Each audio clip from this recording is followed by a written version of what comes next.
Hi. I wanted to talk a little bit and reflect upon just how important it is to talk to your kids. I was in a conversation recently with Dr. Russ Green, and he had shared what he learned that the number one complaint that he got from kids is that their parents don't listen to them. But the number one complaint that he got from parents is that their kids don't talk to them.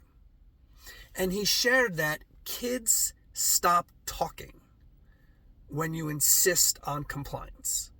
And I'll add to that. Kids stop talking when they don't feel safe talking to you. And listening to that, you're like, well, how can they not feel safe talking to me? I'm their dad, I'm their mom, I'm their caregiver. Well, let's reflect on this a little bit.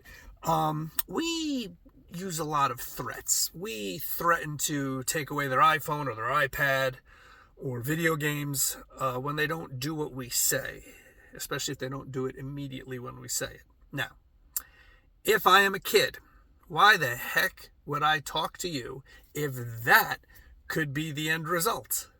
How can I trust you when you can wield your power at any time unexpectedly and make me miserable when I'm already struggling?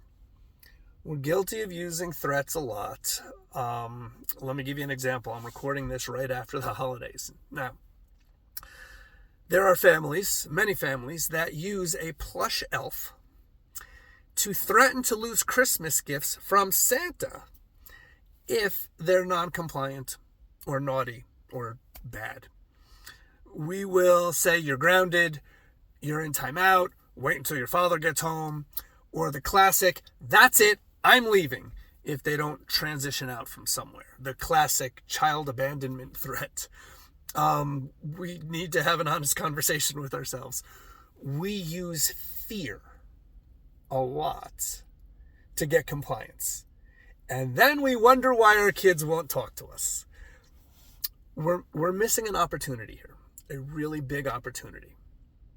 We're missing an opportunity to get curious, to learn what actually is hard for them and why they're not meeting that expectation. And what we need to start doing is asking them why they're having trouble. And when they tell us, that's really good information.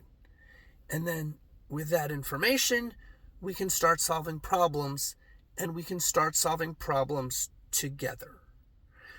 This idea of talking to your kids, this is not groundbreaking stuff.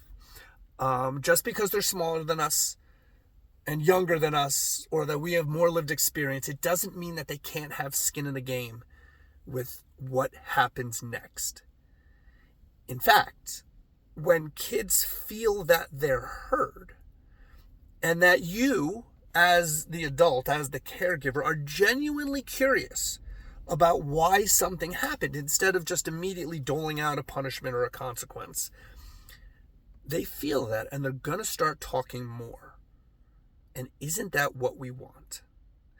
So you want your kids comfortable talking to you about anything when they're young, when the problems are less impactful. Because those young kids turn into teenagers who will still talk to you.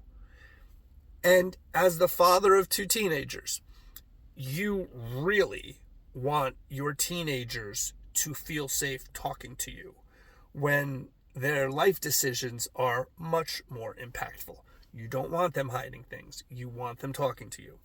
So, from the youngest of age, before we react to non-compliance, ask what's up. You're going to learn a ton. And by learning and talking about it, you're going to gain a partner in your kid. And that is a very powerful thing.